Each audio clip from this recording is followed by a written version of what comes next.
Welcome to our channel. Today we how to deploy online account management with Chase easy tutorial step by step clearly. To start deploying online account management with Chase, first, visit the Chase website at www.chase.com. Next, locate the Sign In button at the top right corner of the home page. Click on the Sign In button to proceed to the login page.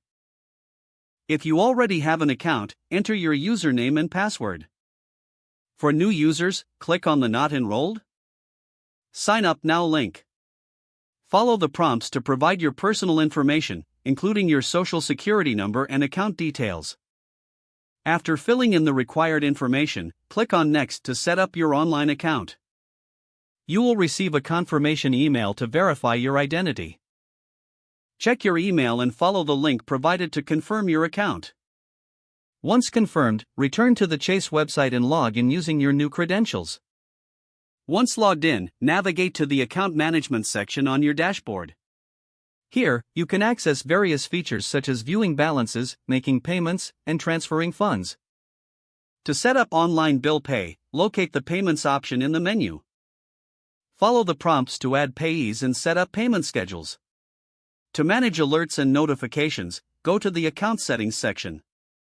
Here, you can customize your preferences for account alerts related to transactions and payments. If you encounter any issues, utilize the Help section for troubleshooting resources or to contact customers. With these steps completed, you are now ready to efficiently manage your Chase accounts online. If the page does not load, refresh the browser or try again in a private or incognito window. Make sure you are using the correct email address, then retype it carefully to avoid small typos.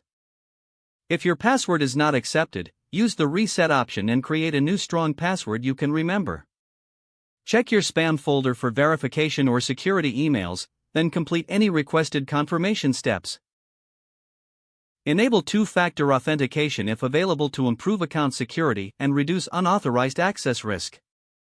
After signing in, review your profile details so your contact information and settings are accurate and current. If you see an error message, note it down and try again after restarting your device and internet connection. Log out when you finish, especially on shared devices, to keep your account and payment information secure. If the page does not load, refresh the browser or try again in a private or incognito window. Don't forget to like this video and subscribe to our channel for more step-by-step tech guides.